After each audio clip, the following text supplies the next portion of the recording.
waxaa tahay qof ay u qarsoon tahay shakhsiyad wanaagsan oo aad aga duwan balaayiin qof oo dunida ku nool, balse waa haddii aad leedahay saddexdan sifo taasoo kala sarraysiisay dadka oo dhan. waxaan rajaynayaa inaad ka mid tahay dadka leh sifooyinkan soo socda. كن سعيدا كن فريدا عش بفخر في الحياة لا تبالي فالمعالي بالتحدي لا سواه assalaamu calaykum, waxaan ahay qaasim maxamed. ku soo dhowow muuqaal cusub. sida aan ognahay, qof kasta oo dunida ku nool, muslim iyo gaalba, wuxuu ku dadaalaa inuu noqdo qof ka duwan dadka kale, inuu lahaado shakhsiyad wanaagsan, inuu dadka asaagiisa ah aga socnaado meelal badan, dhanka farxadda, lamaanaha, hantida, daacadnimada, kalsoonida, dulqaadka, naxariista, jacaylka, shaqada, asxaabta iyo wax kasta oo muhiim u ah nolosha qofka.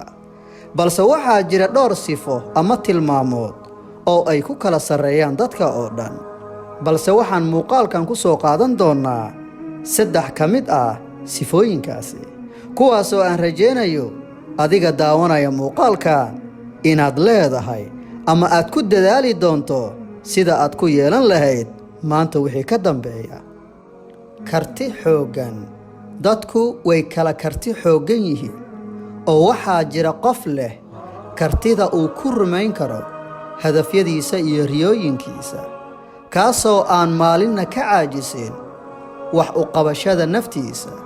qofka noocaan ah ee kartida badan waxaa jeclaysta dadka kale, haddii ay ahaan lahaayeen waalidkiisa, walaalihiisa, asxaabtiisa iyo lamaanihiisaba. waa qof lagu tashto oo aan lagu aqoon laablaab iyo ballanka bax. waa qof ay ka maseeraan habdhaqankiisa dadka cadowgiisa ah, sababtoo ah dadka intooda badan waxay ku wada dhasheen 9 bilood, balse waxay ku kala tageen kartida howlkarnimada, kartida lagu joogteeyo wanaagga, kartida la isaga cafiyo dadka ku xadgudba, kartida looga dhabeeyo hadafyada nolosha, iyo sidoo kale kartida lagu wanaajiyo dadka xun, taasoo aysan lahayn dad badan oo inaga mid ah. sababtoo ah ma yeelan karo sifada cafiska qof aan lahayn karti xooggan.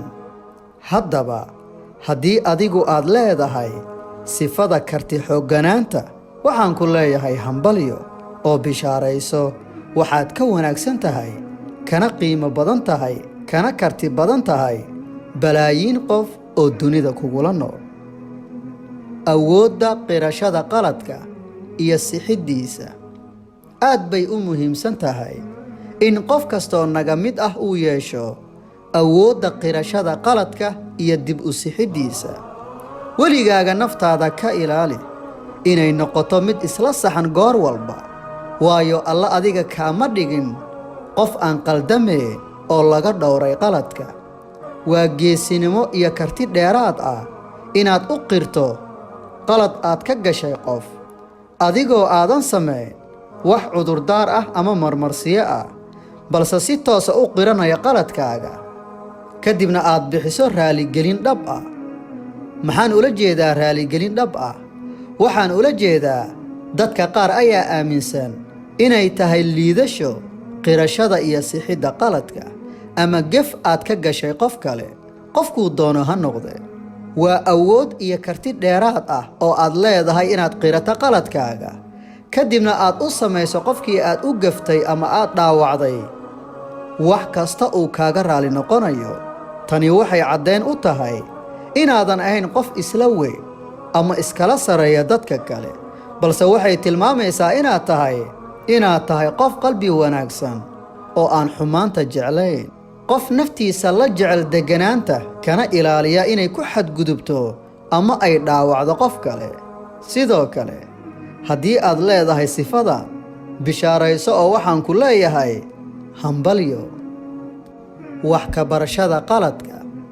dhacdooyinka nagu dhaca iyo qaladaadka aan ka galno dadka intaba waa cashiro aad muhiim ugu ah nolosheenna. noloshu waxba kama baranin haddii aad weli isla saxan tahay.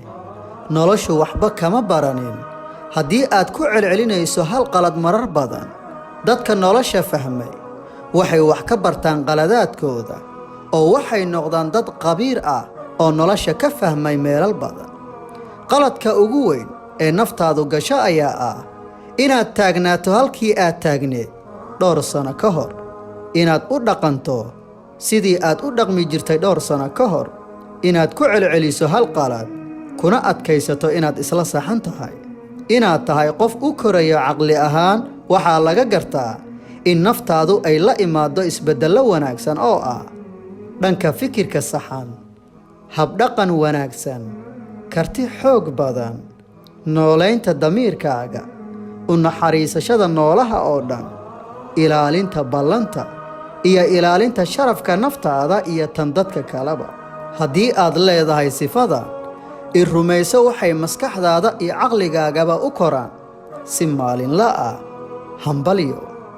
ugu dambeyn, lahaanshaha karti xooggan, lahaanshaha awoodda qirashada ama qaadashada mas-uuliyadda qaladkaaga iyo dib u sixiddiisa, iyo sidoo kale wax ka barashada qaladaadkaaga, intaba waxay muujinayaan inaad tahay qof u horumarsan shakhsiyad ahaan kana duwan balaayiin qof oo dunida ku nool. inta aan goordhow ku kulmi doono muuqaalka soo socda waxaan ku leeyahay waxaad tahay qof qurux iyo dabeecad wanaagba isku darsaday, taasoo kaa dhigtay inaad ka karti iyo damiir wanaagsanaato dad badan oo asaagaaga ah. ee marnaba ha ka caajisin inaad sii ahaato qofka aad hadda tahay. aad baad ugu mahadsan tahay daawashada muuqaalkan.